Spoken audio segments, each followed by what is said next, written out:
Assalamualaikum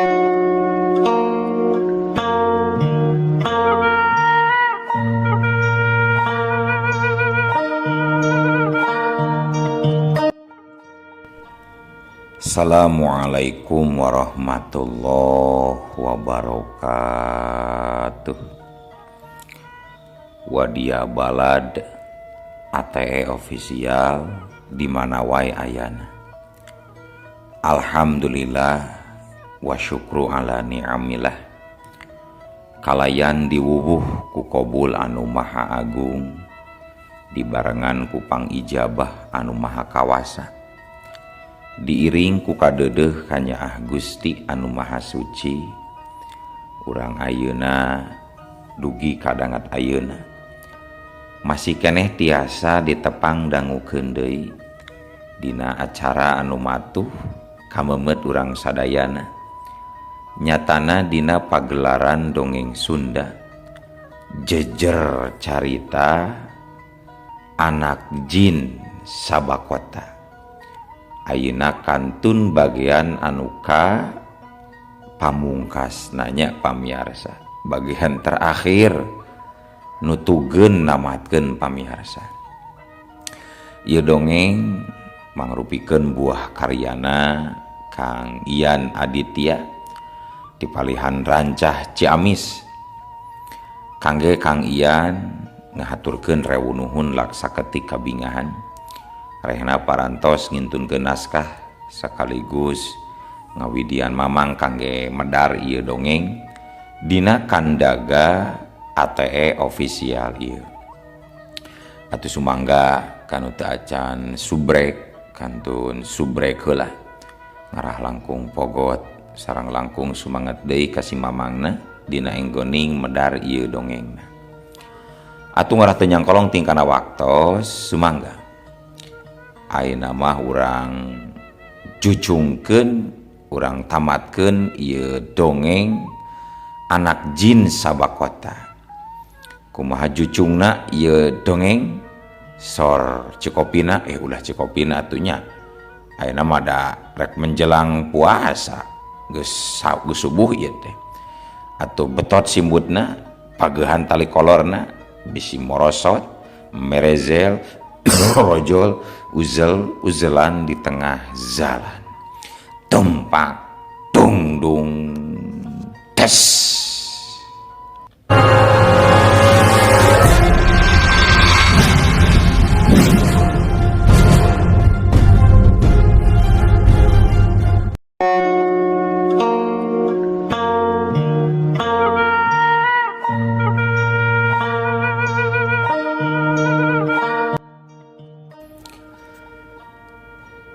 Para wargi sadayana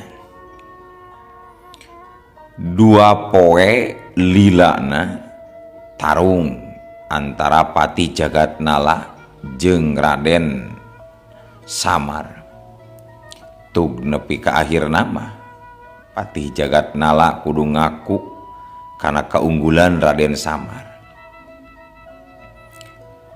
Peuting nu kadua, Raden Samar harita ngajagrageun Pati Jagatnala hareupeun ramana salaku raja di Karaton Surasowan.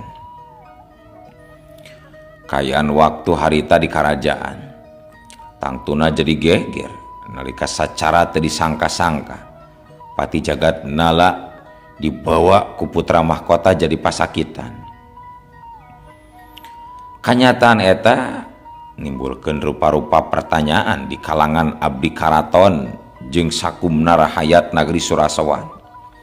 Kaasup Prabu Samarkenda sorangan dirina ngarasa kaget nalika putrana datang dina kayaan ngaringkus patihna sorangan.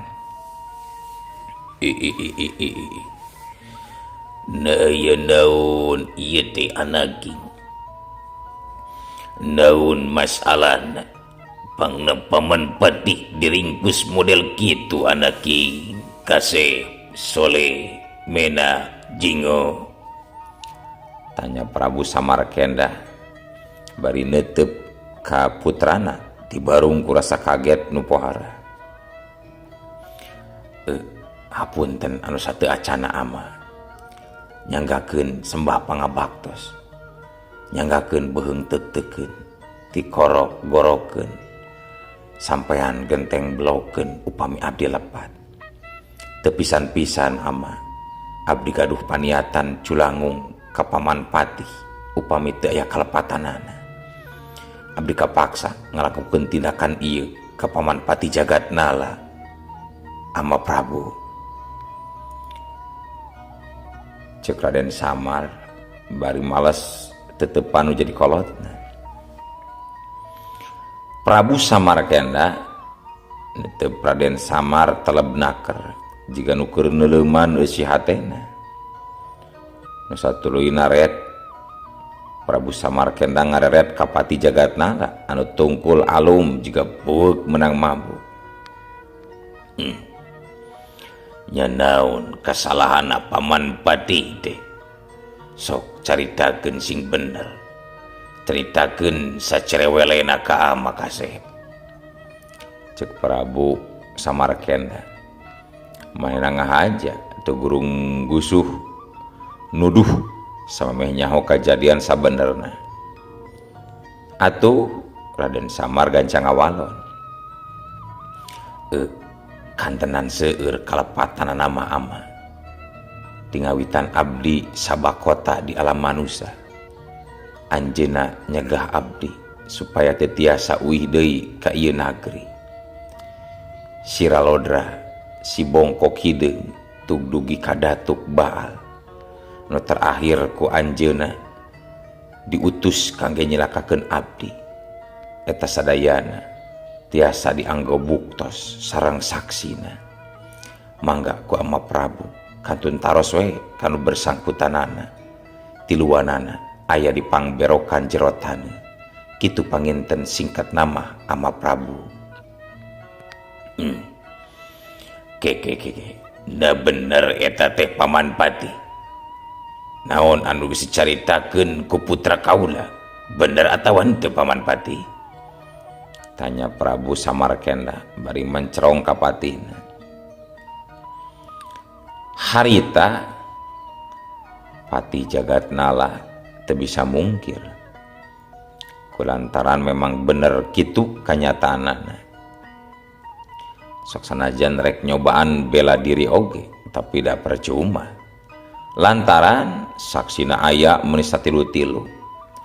Jadi wayah ya wayamut manehna kudu tumarima kana hukuman anu baris ditibankeun ku Prabu Samarkanda ka dirina salaku pangkhianat.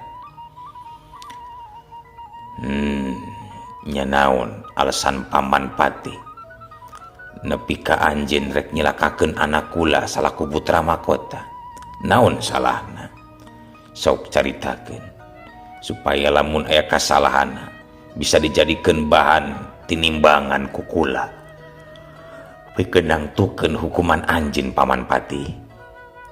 Tanya Prabu Samarkanda wijaksana. Aduh, hapunten anu gazuhun Gusti Prabu. Habunda rumaos sim kuring rumaos lepat. Satadi dama sim kuring teh kirang panuju dumeh tuang putra ngalalana ka alam manusia. Sekomo nalika anjeunna jatuh rami sareng bangsa manusia teu panuju abdi tezu. Kumargi hal eta tos ngalanggarkan adat karuhun bangsa urang. Dumasarkan hal eta simkuring sateka pola nyegah supaya tuang putra teu uih deui ka ieu nagri sabab geus ngarumpakan aturan karuhun urang salaku bangsa jin Surasowan sun. Cek Pati Jagatnala nada sorana lesu. Sabenerna lamun Paman Patih nyaho anak kula geus dibere hukuman nyaeta mangrupa kontrak 5 tahun manehna ngalakonan hirup di alam manusia Paman Patih. Dina waktu eta lamun jangjina geus nepi ku kula pasti dititah balik ka alamna Sanajan ayeuna anak kula geus bogaeun anak jeung bangsa manusia, cek Prabu Samarkanda nerangkeun sacara rinci ka patina. Sanggeus dijelaskeun kitu mah Pati Jagatnala teu bisa pajar kumaha. Iwalti kudu narima kana kasalahan. Ganjangna carita isukna Pati Jagatnala laju dibawa ke tempat pangasingan pikeun ngajalankeun hukumanna. Sanggeus samehna disidang heula di pangadilan negeri Surasowan. Sementara Raden Samar masih kene aya di karaton. Dina hiji paguneman jeung Ibu Ramana harita kadenge tiluana uplek ngarobrol.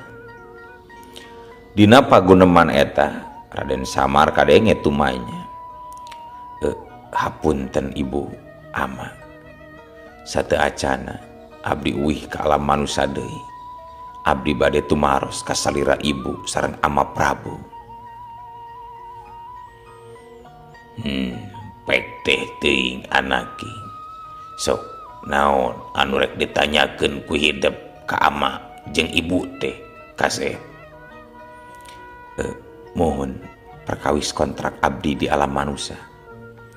Nah leres eta teh moal tiasa dirobih deui. Sedengkeun abdi ngaraos hawatos ka tuang putra sareng pun bojo nu aya di alam manusia Ama Ibu. Tanya Raden Samar semu seunggah. Samemeh Ama ngajawab kana eta pananya. Ama rek tumanya ka hidep kasep. Mangga Ama, tumaros perkawis non manawi Ama. Nah salila ieu hidep teu pernah ngalanyepan hakikat hirup di alam dunia. Poma sing inget kana Purwadaksina sing rumasa diri sebab urang menghirup di alam dunia ukur ngalalana wungkul jalu.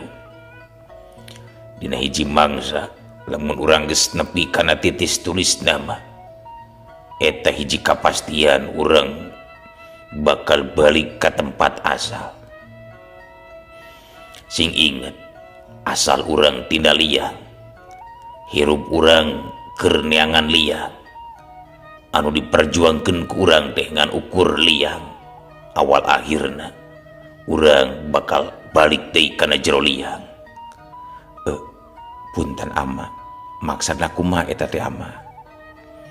Maksudna hakikatna Gusti nu nyiptakeun syariatna urang kaluar tina liang. Liang indung maksudna teh jalu.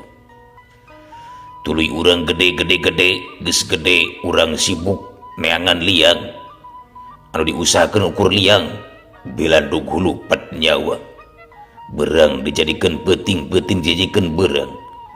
Suku dijadikan hulu dijadikan suku. Eueuh deui eta teh ngabelan liang. Da sabab pamajikan anu boga liang. Gitu. Mata sing ingat ta urang kana liang. Awal akhir urang bakal balik deui kana liang eta. Ayeuna sanajan hidupnya ke anak katut pamajikan, kulantaran di alam dunia mah eueuh anu langgeng. Ibaratna hidup ayeuna sabak ka kota eta ukur ngumbara wungkul, sebab ira-iraha mah meureun aya balikna. Tah kitu da kumaha kaharti ku hidup yen urang teh keur ngalalana awal akhir bakal balik. Mohon kahartos Ama, kahartos. Tapi nu janten pasualana kumaha abdi ngajelaskeun ka pun bojo ngeunaan saha abdi saleresna Ama. Engke oge bakal aya jalan kaluarna lamun hidup geus wani terus terang. Walon Prabu Samarkanda ngayakinkeun ka Raden Samar ngarah pamikirana teu ruwet teh. naleres eta teh ama. Nya cobaan we heula ayeuna mah. Ulah sok mopo memeh nanggung. Mangga atuh ama, upami kitu mah. Abdi ayeuna bade teras amitan we ibu ama. Pamugi leres aya cara nu sae kanggo abdi sareng kulawargi. Hawatos ongkoh kapun bojo. Anjeunna pasti dedeupeun. Kumargi abdi teh nyarios heula bade angkat ka dieu teh. Culewas we ama. Sameme Prabu Samarkanda nyarita Gusti Permaiswari Sri Kandini kadenge mairan. Nya ari kitu onaman terserah hidup eta majalu. Ku ibu jeung ama didungakeun sing mulus rahayu berkah salamet. Kitu akhirna paguneman Raden Samar jeung indung bapana. Satuluy nama sarengsena sungkem kanu jadi sepuhna. Raden Samar laju miang ti karaton Surasawan ninggalkeun alam jin demi ngajugjug ke alam manusia. Para wargi sadayana caturkeun di tempat sejen nyaeta di alam manusia, tepatna di imah Neng Mita. Geus 2 poe kaliwat salakina eueuh ti imahna ngejat kitu wae, inditna tanpa pamit, malahan tetunda talatah aja. Kanyataan eta salianti nimbulkeun kabingung nu pohara kacida. Tangtuna nimbulkeun kayakinan dina hate Neng Mita. Yen salakina bener-bener makhluk gaib anu nyamur jadi manusia. Kayakinanana beuki tambah kuat. Nalika kanyataan eta nyambung jeung impianana sabaraha poe katukang. Tapi kilang kitu pikeun Neng Mita teh rasa kaduhung senajan ditakdirkeun boga jodoh ka makhluk gaib. Anu penting mah salakina ngomong sajujurna eta harapanana. Rasa katresna jeung rasa kacintana ka Raden Samar moal bisa disisihan atawa dihilian sanajan ku manusia pangkasepna sakolong jagat. Kulantaran pikeun Neng Mita ngan ukur Raden Samar anu geus bisa nungtun dirina kana kahirupan anu leuwih heded.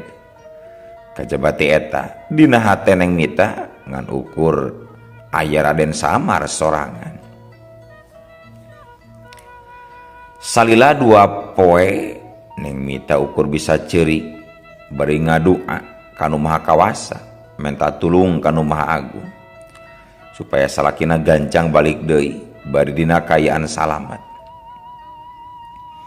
2 poe eta Neng Mita kacida baluwengna sabab teu nyaho amun nyusul kudu nyusul ka mana. Malahan dina hiji kakasempetan Neng Mita nepi ka ngutus Mangkori satpamna supaya ngilikan ka imah Neng Dea. Dina pikiranana sok bisi salakina ngadon senang-senang jeung Neng Dea. Maklum dirina anyar ngalahirkeun jadi can bisa ngalayanan salaki sakumaha mistina. Tapi sanggeus menang beja ti Mangkori yen salakina eueuh di imah Neng Dea. Kaayaan Neng Mita beuki tambah parna ku kabingung. Parasaanana jadi pacampur antara kaambek jeung baluweng. Kang Samar, na kudu ka mana atuh abdi nyusul? Akang tega geuning. Akang mah tega ninggalkeun abdi jeung budak. Kitu semegrukna Neng Mita di kamarna.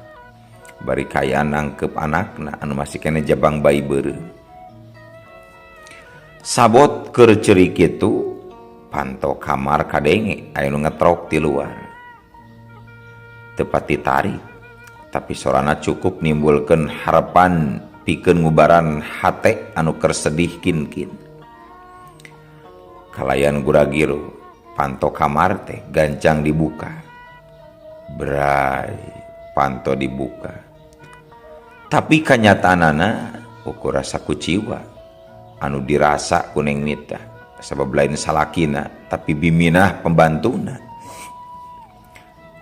Aya naon bi? Cek neng mita bari ngusap cimata dina pipina. Hapunten Neng, bibi ngaganggu. Kumargi bibi dipiwarang ieu teh Neng. Dipiwarang kusabi jeung dipiwarang naon deui? Oh, dipiwarang ku jang samar. Atuh pogoe pikeun neng mita harita bungahna gede keheulna oge sarua dumeh sakitu dirina keur kabingungan oge salakina tega keneh ngaheureuyan. Ih, dasar Kang Samar. Sok enggal biwarang ka dieu Kang Samarna. Aneh-aneh wae ongko teh. Cek neng mita semu baut. Kumaha jalma teh indit teu bebeja mata kabarijankeun batur. Ayeuna datang kala ngaheureuyan. Nyaho pamajikan mah keur bingung.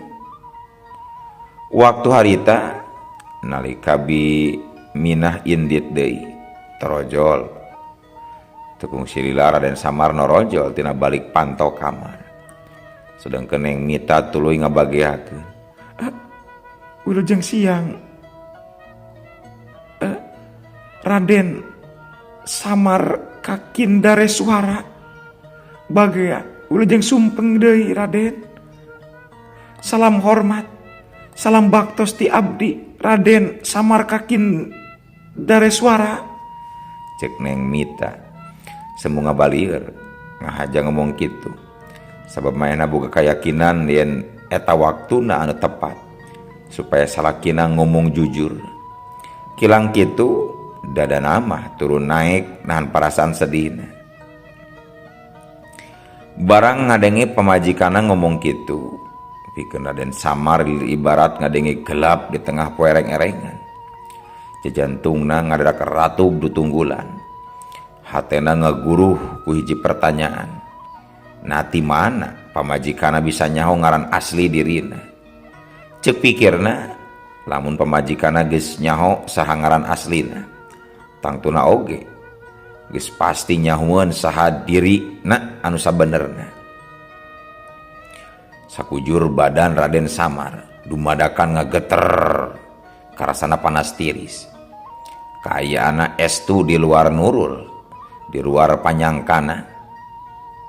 Tina juru matana katempo ngalembereh cimata alatan diri ngarasa rumasa lain manusia pada umumna.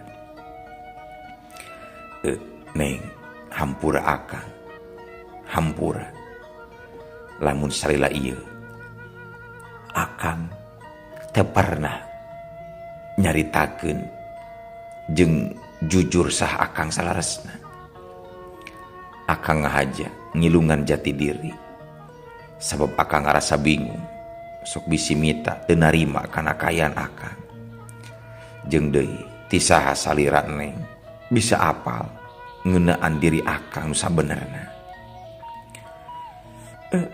Abdi terang ti Ibu Rama akang Prabu Samarkenda sareng Ibu Sri Kandini.